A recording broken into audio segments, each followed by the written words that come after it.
मेरा नाम डॉक्टर हरजीत सिंह भट्टी है। मैं पंजाब आज़ाद समाज पार्टी का प्रधान हाँ। तो अज जो नवां शहर दे विच जो कानून व्यवस्था का मजाक उड़ाया जा रहा, संविधान के नाल खिलवाड़ किया जा रहा, उहदे खिलाफ असीं अज दी ये प्रैस कॉन्फ्रेंस करन लगे हाँ। सानूं पता लगा कि इत्थे दो कैंडीडेटां नूं पहलां टिकटां दित्तियां गईयां, फिर उस तो बाद किसी तरीके नाल ये होया कि जी एक टिकट जिहड़ी आ वो कहंदे जी नकली आ जां टिकट उन्होंने अपने आप बनाई आ। वो जो भी सी जो कि बलजिंदर सिंह हुसैनपुरी दे गल कर रहा मैं, अगर उन्हां दी टिकट नकली सी जां फिर उन्होंने टिकट बनाई सी जां जो भी चीज़ सी, उहदी पहलां इंक्वायरी होनी चाहिए सी प्रॉपर। उस इंक्वायरी तो बाद वो इंक्वायरी के डॉकूमेंट कित्थे ने, कित्थे वो दस्तावेज चैक किए गए आ कि किहने उत्ते साइन कीते आ, की कीता। असीं भावें राजनीतिक तौर ते उन्हां दे खिलाफ हाँ, साडी मतभेद हो सकते हैं, राजनीतिक मतभेद है, लेकिन इत्थे असीं ये देखिया कि जिहड़े इत्थे दे रिटर्निंग ऑफिसर ने उन्होंने बिना किसी जांच पड़ताल दे बिना किसी चीज़ दे उन्होंने बलजिंदर सिंह हुसैनपुरी जी नूं जेल विच पा दिता। साडा जिहड़ा कहना है वो सिर्फ इन्ना क है कि पहलां प्रॉपर इंक्वायरी होनी चाहिए है, संविधान नूं पूरा फॉलो किया जाना चाहिए है, कानून व्यवस्था नूं मेनटेन किया जाना चाहिए। तो जो कानून व्यवस्था मेनटेन हो, संविधान मेनटेन हो, आरओ का काम है इन्हां सारियां ट्रांसपेरेंसीज़ नूं मेनटेन करना। आरओ का काम है कि संविधान के तहत काम करना। कि ये हो सकता है कि एक बहुत बड़ी राजनीतिक साजिश जो है वो बलजिंदर सिंह हुसैनपुरी के खिलाफ चल रही हो। ये भी हो सकता है कि वो राजनीतिक साजिश उन्होंने अपने ही पार्टी के लोग उन्होंने खिलाफ कर रहे हैं। बहुत कुछ हो सकता है। इन्हां सारियां चीज़ों की जांच होनी चाहिए है, तो जांच के नाल कानून व्यवस्था नूं इत्थे लागू होना चाहिए। आज़ाद समाज पार्टी की मंग है कि संविधान नूं लागू किया जाए, चज नाल उहनूं फॉलो किया जाए। असीं एक गल जिहड़ी होर असीं इहदे विच ऐड करना चाहुंदे हां, वो ये है कि अगर आरओ जिहदा काम है ट्रांसपेरेंसी मेनटेन करना, अगर वो भी राजनीतिक साजिशां रच रहा है, अगर वो भी किसी पोलिटिकल पार्टी के नाल मिल के नॉन ट्रांसपेरेंट तरीके नाल किसी के खिलाफ साजिश रच रहा, तो वो खिलाफ भी कार्रवाई होनी चाहिए है। आज़ाद समाज पार्टी इत्थे निरपक्ष इन्वैसटीगेशन की मंग करती है, तो मंग करती है कि जिन्ना चिर तक प्रॉपर इन्वैसटीगेशन ना हो जाए, दुध का दुध पानी का पानी ना हो जाए, उन्ना चिर बलजिंदर सिंह हुसैनपुरी जी नूं रिहा किया जाए, उन्हां नाल धक्का ना किया जाए। तो इस करके नहीं असीं कह रहे कि असीं उन्हां दे कोई सपोर्ट करते हैं जां उन्हां दे नाल हां। पंजाब दे अंदर या हिंदुस्तान दे अंदर अगर किसी भी इंसान दे नाल धक्का होएगा, अगर किते भी संविधान दे नाल खिलवाड़ किया जाएगा, अगर कोई भी इंसान किसी राजनीतिक साजिश का या किसी होर साजिश का शिकार होएगा, उस टाइम ते उहदे नाल होर कोई खड़ा होवे ना होवे, आज़ाद समाज पार्टी खड़ी होएगी। एक जिन्ना चिर वो विक्टिम ने, जिन्ना चिर उन्हां दे खिलाफ साजिश है, उन्ना चिर असीं उन्हां दे नाल हां। जदों वो कल नूं राजनीति करनगे, असीं भी उन्हां दे खिलाफ लड़ांगे।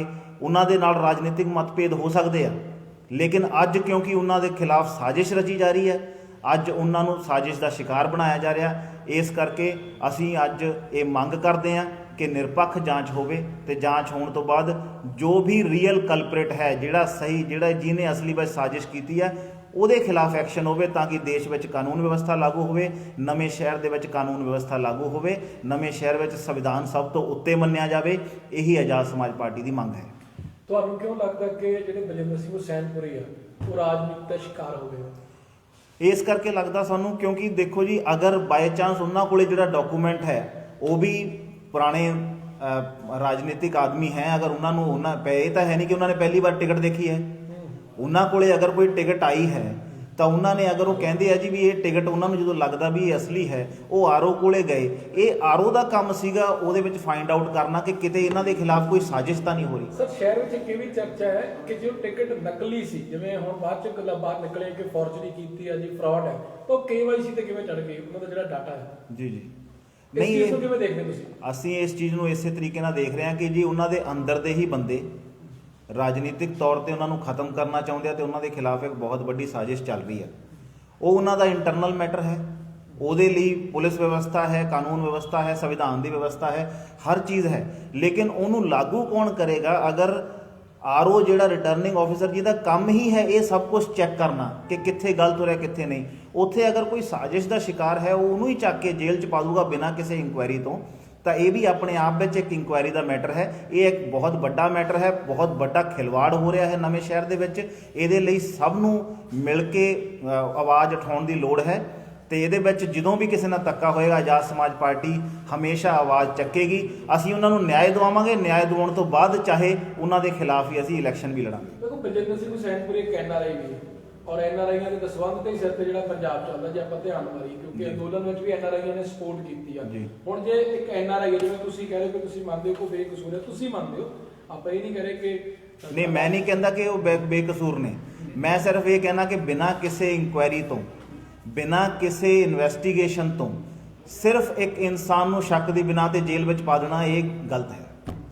ਤੁਹਾਨੂੰ ਕੀ ਲੱਗਦਾ ਫਿਰ ਉਹ ਜੇਲ੍ਹ ਜਿਵੇਂ ਉਹ NRI ਨੇ ਉਹ ਕਿੰਨੇ ਕੁ ਸੇਫ ਨੇ ਇੱਥੇ? ਮੈਨੂੰ ਤਾਂ ਲੱਗਦਾ ਵੀ ਇੱਥੇ ਜਿਹੜਾ ਵੀ ਇਨਸਾਨ ਅੱਜ ਦੀ ਡੇਟ ਵਿੱਚ ਅਗਰ ਉਹ ਰਾਜਨੀਤਿਕ ਤੌਰ ਤੇ ਆਪਣੀ ਕੋਈ ਗੱਲ ਰੱਖਣ ਦੀ ਕੋਸ਼ਿਸ਼ ਕਰਦਾ ਹੈ ਤਾਂ ਫਿਰ ਉਹ ਤੋਂ ਬਾਅਦ ਉਹਨੂੰ ਕਿਸੇ ਨਾ ਕਿਸੇ ਤਰੀਕੇ ਨਾਲ ਉਹਨੂੰ ਸ਼ਿਕਾਰ ਬਣਾਉਣ ਦੀ ਕੋਸ਼ਿਸ਼ ਕੀਤੀ ਜਾਂਦੀ ਹੈ। ਮੈਂ ਸੇਫਟੀ ਦੀ ਗੱਲ ਜਿੱਥੇ ਤੱਕ ਹੈ ਤਾਂ ਉਹ ਕਾਨੂੰਨ ਵਿਵਸਥਾ ਦਾ ਮਾਮਲਾ ਹੈ, ਪੁਲਿਸ ਨੂੰ ਇਹਦੇ ਵਿੱਚ ਦੇਖਣਾ ਚਾਹੀਦਾ ਹੈ। ਇਸ ਸਾਰੇ ਮੁੱਦੇ ਉੱਤੇ ਚੰਦਰ ਸ਼ੇਖਰ ਜੀ ਦਾ ਕੀ ਕਹਿਣਾ ਹੈ? ਦੇਖੋ ਜੀ, ਚੰਦਰ ਸ਼ੇਖਰ ਆਜ਼ਾਦ ਨੂੰ ਅਗਰ ਤੁਸੀਂ ਦੇਖਦੇ ਰਹੇ ਹੋ, ਤੁਸੀਂ ਇਹ ਗੱਲ ਜਾਣਦੇ ਹੋ ਕਿ ਪੂਰੇ ਦੇਸ਼ ਵਿੱਚ ਕਿਸੇ ਨਾਲ ਵੀ ਧੱਕਾ ਹੋਵੇ, ਪੂਰੇ ਦੇਸ਼ ਵਿੱਚ ਜਿੱਥੇ ਵੀ ਕਿਸੇ ਨਾਲ ਧੱਕਾ ਹੋਇਆ, ਕੋਈ ਅਨਿਆਏ ਹੋਇਆ, ਚੰਦਰ ਸ਼ੇਖਰ ਆਜ਼ਾਦ ਸਭ ਤੋਂ ਪਹਿਲੇ ਇਨਸਾਨ ਨੇ ਜਿਹੜੇ ਉਹਦੇ ਨਾਲ ਆ ਕੇ ਖੜੇ ਆ। ਅੱਜ ਅਗਰ ਇਹਨਾਂ ਨਾਲ ਵੀ ਧੱਕਾ ਹੁੰਦਾ ਹੋਏਗਾ ਤਾਂ ਚੰਦਰ ਸ਼ੇਖਰ ਆਜ਼ਾਦ ਜੀ ਇਹਨਾਂ ਨੂੰ ਵੀ, ਇਹਨਾਂ ਦੇ ਨਾਲ ਜਿਹੜਾ ਅਨਿਆਏ ਹੋਏਗਾ ਉਹ ਅਨਿਆਏ ਦੇ ਖਿਲਾਫ ਲੜਨਗੇ। ਸਾਡਾ ਮੇਨ ਲੜਾਈ ਜਿਹੜੀ ਹੈ ਉਹ ਅਨਿਆਏ ਦੇ ਖਿਲਾਫ ਹੈ, ਸਾਡੀ ਮੇਨ ਲੜਾਈ ਧੱਕੇ ਦੇ ਖਿਲਾਫ ਹੈ। ਅਸੀਂ ਨਿਆਂ ਵਿਵਸਥਾ ਨੂੰ ਤੇ ਸੰਵਿਧਾਨ ਨੂੰ ਚੱਜ ਨਾਲ ਲਾਗੂ ਕਰਾਉਣ ਲਈ ਕੰਮ ਕਰਦੇ ਰਹਾਂਗੇ। ਇਹੀ ਚੰਦਰ ਸ਼ੇਖਰ ਆਜ਼ਾਦ ਜੀ ਦਾ ਵੀ ਉਦੇਸ਼ ਹੈ।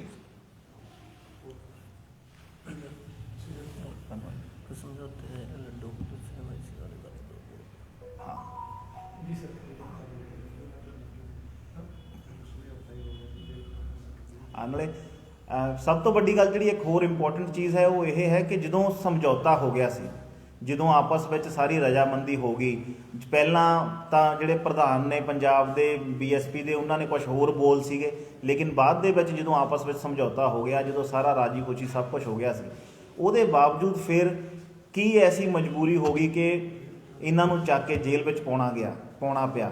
ਇਹ ਸਾਰੀ ਦੀ ਸਾਰੀ ਚੀਜ਼ ਵਿੱਚ ਸਾਫ਼ ਨਜ਼ਰ ਆ ਰਿਹਾ ਕਿ ਇੱਥੇ ਦਾਲ ਵਿੱਚ ਕੁਝ ਕਾਲਾ ਨਹੀਂ, ਪੂਰੀ ਦੀ ਪੂਰੀ ਦਾਲ ਹੀ ਕਾਲੀ ਹੈ ਤੇ ਇਹਨੂੰ ਇੰਨਾ ਹਲਕੇ ਵਿੱਚ ਨਾ ਲੈ ਕੇ ਇਹਦੇ ਉੱਪਰ ਪ੍ਰੋਪਰ ਇਨਵੈਸਟੀਗੇਸ਼ਨ ਕਰਨ ਦੀ ਲੋੜ ਹੈ।